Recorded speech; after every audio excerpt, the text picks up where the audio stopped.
Hey, I'm Dave. Welcome to my shop. Today, I'm going to make an impassioned argument as to how buying a Mac Pro can actually save you money. And if it seems like I've rehearsed this argument a bit in advance, it's because, of course, the first step in buying an expensive Mac Pro is convincing your wife that you need to buy an expensive Mac Pro. The rest, like talking yourself into it, is the easy part. So let me lay out my case and we'll see if you're convinced. I should make clear up front that this isn't sponsored in any way either. This is a purchase I have personally agonized over. Now, thankfully, I've got a YouTube channel as a hobby that throws off a little extra cash over time, but I don't care who you are. A Mac Pro is a bit of an indulgent purchase. I'm self-aware enough to appreciate that at least and realize that I'm fortunate to be in this position. Even so, you might find certain aspects of my reasoning to be somewhat labored or even specious. At least those are the words that my wife used. Either way, before I lay out my master plan on how I'm going to save perhaps thousands of dollars by buying a Mac Pro, let's look at the most obvious reasons that you should not buy a Mac Pro, even if you do have a genuine need to do things like produce and edit a lot of 4K video week in and week out as I do. First, there's nothing that I do every day that can't realistically be done on a 32GB MacBook Air, or at least I assume so. It would just be a lot slower, less fun, and more cumbersome. And for that matter, you don't even need that, since as pundit David Sobeski has noted, I could likely film my entire show on an iPhone and then edit it and upload it right from there.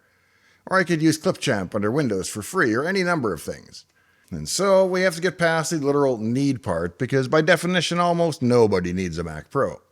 And similarly, when I say that I need fast networking and blistering SSD speeds with lots of storage, you can replace need with really want, as that's what it does come down to. The question finally becomes not whether you truly need it, but whether what you really want makes sense and is cost efficient. Second, and perhaps the most compelling reason not to get a Mac Pro is the existence of the Mac Studio. I've had an M1 Ultra Studio since they first came out, and I love it. It edits videos with ease, renders them in pretty quick order, and does everything that I need it to do. It's also great for software development, though more cores would be nice for faster parallel compilation. But there are two problems with the Mac Studio. The first is expandability, where you're limited to Thunderbolt. And so you're stuck for life with the RAM and SSD that you picked on day one. Now don't get me wrong, both Thunderbolt and USB 4 are amazing and even allow you to have PCIe devices remotely installed in external enclosures, something I've long taken advantage of. In fact, for a long time, I used a trash can Mac Pro with an external AMD GPU, and it was faster than most of the contemporary Macs of that day. And soon enough, I outgrew the internal storage, so I bought a pair of PCIe 6.4TB SSDs on eBay and installed them in an external Node Duo cage. They worked well enough and gave me all the high-speed local storage that I needed, but they were still throttled by the limitations of the Thunderbolt cable, running at far less than half the speed that they were theoretically capable of. They're also both x8 PCI devices, and you only get, I believe, x4 over Thunderbolt, so I had basically 16 lanes sharing over 4. When I upgraded to my Mac Ultra Studio, I of course had to forego the external GPU, but I kept the RAID cage as my main storage. Soon after that, I discovered cheap 25GB Mellanox fiber optic cards on eBay and undertook to upgrade everything in my local editing path to 25GB, such as the connection to the Storinator in the closet that hosts all of the archived content. The problem is that there's no way to put a cheap PCIe card into a Mac Studio. And so shortly thereafter, I evaluated a ThunderLink 3 box from Atto that brought 25GB to the Mac, and it worked well. Even so, there were two issues with it.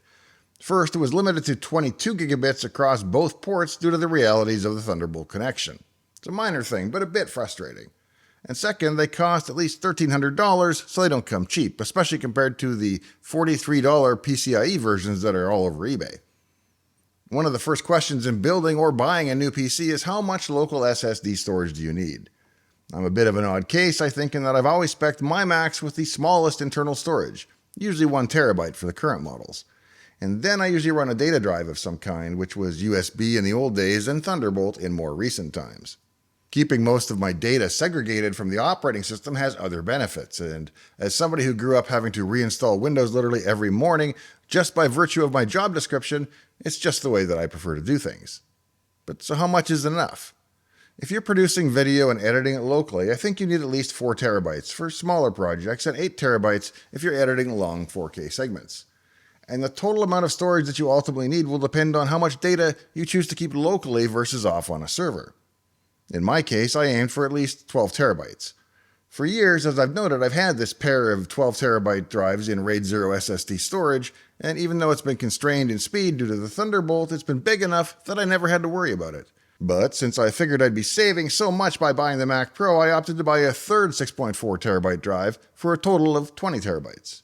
Okay, it was really more to see how fast they would be striped in RAID 0, all three of them, but I admit that. There are two problems with the Mac Studio and its SSD storage. The first is that it's not expandable. In a device that can cost upward of $8,000, you're not afforded the luxury of even ever adding a second NVMe stick. So you get to buy all your storage on day zero, and you need to be prepared to live with it for the lifetime of that device. And the second problem with Apple storage is the price. An 8TB SSD in a Mac Studio will run you $2,200, not as the price, but as the upgrade price. So let's be charitable and say they're charging you about $2,500 for the SSD. Combine those two and you wind up in an interesting situation. Not only can you not have 16TB of SSD in a Mac Studio, even if you could, it would cost you a cool $5,000 for the drives alone. Moving on to another expansion issue, we run into 25GB Ethernet. Like everything else being discussed here today, it falls into that category that has three key attributes. I really want it, but I don't truly need it. I already have it in the shop, so I could take advantage of it if I had it, and it's really expensive to add to a Mac Studio. So right off the top, we're talking about $1,300 to add 25GB networking to a Mac Studio. If you'll concede that for a high-end video editing workstation that ample storage and fast networking are not unreasonable expectations, these costs start to add up.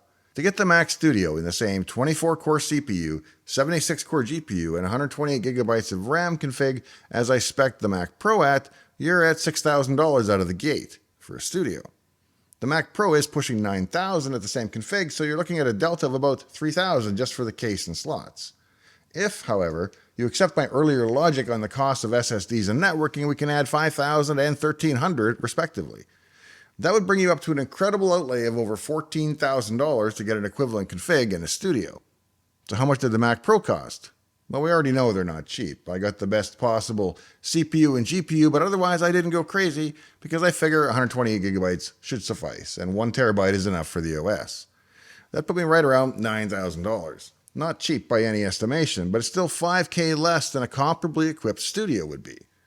Now, I did have to add 3 SSDs that I picked up on eBay for $350 a piece and a Mellanox card that ran me $43. So that brings my outlay up to about $10,000 in total, a hefty sum. But a sum that I argue is still $4,000 less in a Mac Pro than it would be in a Mac Studio. Or if you reject pricing 2 SSDs into a studio when you can't configure one that way anyway, it's still a couple of $1,000s cheaper. Now, you can reject this whole line of reasoning and I'd understand. But I think the basic message is still true.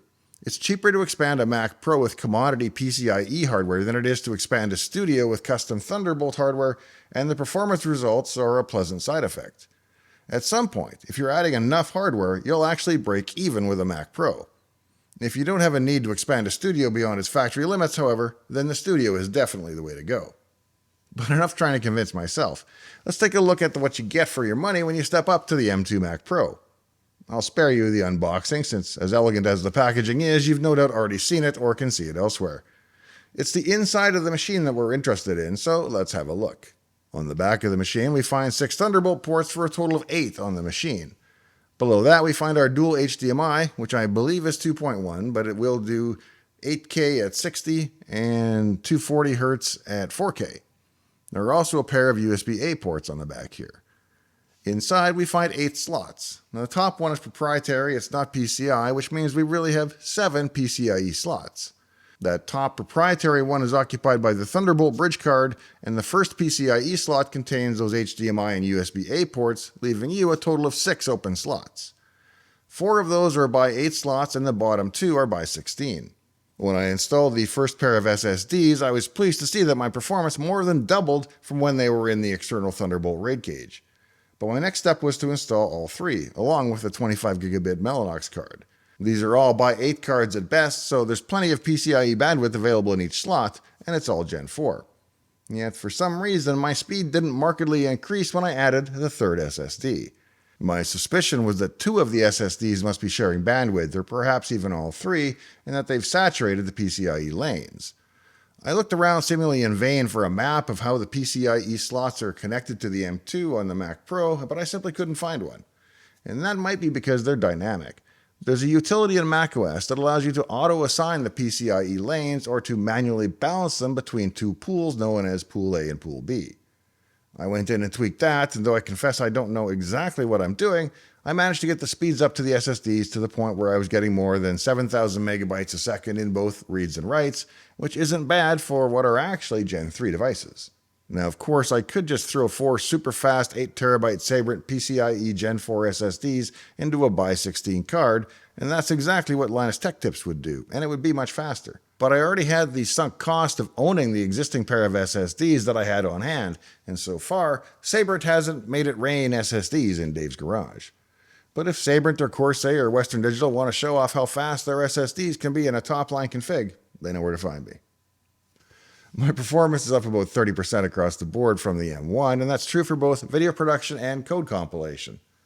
I won't belabor the point with a big set of benchmarks, but let's take a look at the Geekbench 6 results for some quick context. With a single core score of 2785, it scores within 1% of the single core score of the new Threadripper 7995WX. And so the M2 is almost the same speed on a single core as a new Ryzen core. For comparison, the older M1 came out at 2325. In terms of multi-core performance, the M1 Ultra Studio 20-core set the baseline at 17781, whereas the M2 with 24 cores produced a best of 21747. On the GPU compute side of things, the Mac Pro scored 128,761, which puts it directly on par with both the NVIDIA A4000 and, much to my surprise, the RTX 3080 laptop GPU in the Tank PC. Those 3 scores represent a bit better than half of what my RTX 4080 will do. It scores 227,370. I really wish Apple would resolve its issues with NVIDIA to the point that I could just throw a 4090 into a Mac Pro, but I don't see that happening anytime soon. Of course, as Mac apologists are likely to point out, there's more to video production than just GPU horsepower, and the M2 sports an impressive array of accelerators and coders that conspire to make the machine incredibly fast at rendering and exporting video, even at higher resolutions like 4K or 8K. To check the storage performance, I ran Blackmagic disk speed test and generated a best of 7,800 megabytes a second for read and 5,600 megabytes a second on the write side. Whether it's the upgrade to the M2 or the upgrade in my local storage speed or some combination of both, I can't be sure, but this machine is wicked fast. All I know is that scrubbing a 4K timeline is instant and responsive. I'm doing this live at 120Hz refresh rate as well, so it's hard to convey just how crisp this timeline navigation is now in person. To verify the network performance, I first used iPerf3 against the Storinator to confirm that I was seeing 23.5 gigabits per second of sustained throughput. But then I did the more important testing, which is running Blackmagic disk speed test against the network server. This takes into account the entire end-to-end process, including the SMB sharing stack, and gives me a rough estimate of how fast it'll actually be to read and write data to and from the NAS. Those numbers came back at about 1,300 megabytes per second in both directions. For reasons I can't even begin to explain, that's about 30% better than I ever got with a Thunderbolt network adapter, even though in theory it's well below the 22 gigabit data ceiling on that cable. If you're some kind of TrueNAS scale guru like Tom Lawrence, let me ask you this.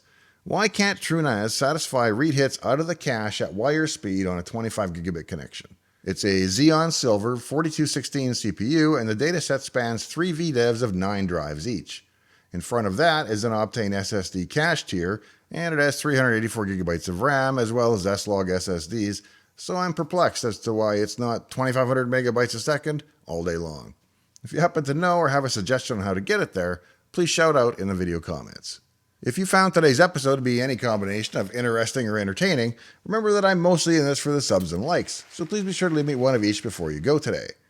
And if you haven't seen one of my videos in a while, consider turning on the all notifications for the reminder. Since I release so sporadically and kind of randomly, it's easy to miss and then you fall out of the habit. And so you won't see them further. But if you turn on all notifications, you'll get a little ding every time I release an episode. And you can turn it off if you find that once a week is way too much. If you or someone you know may be on the autism spectrum, check out the free sample of my book on Amazon. It's everything I know about living your best life on the spectrum. Thanks for joining me out here in the shop today. In the meantime and in between time, I hope to see you next time, right here in Dave's Garage.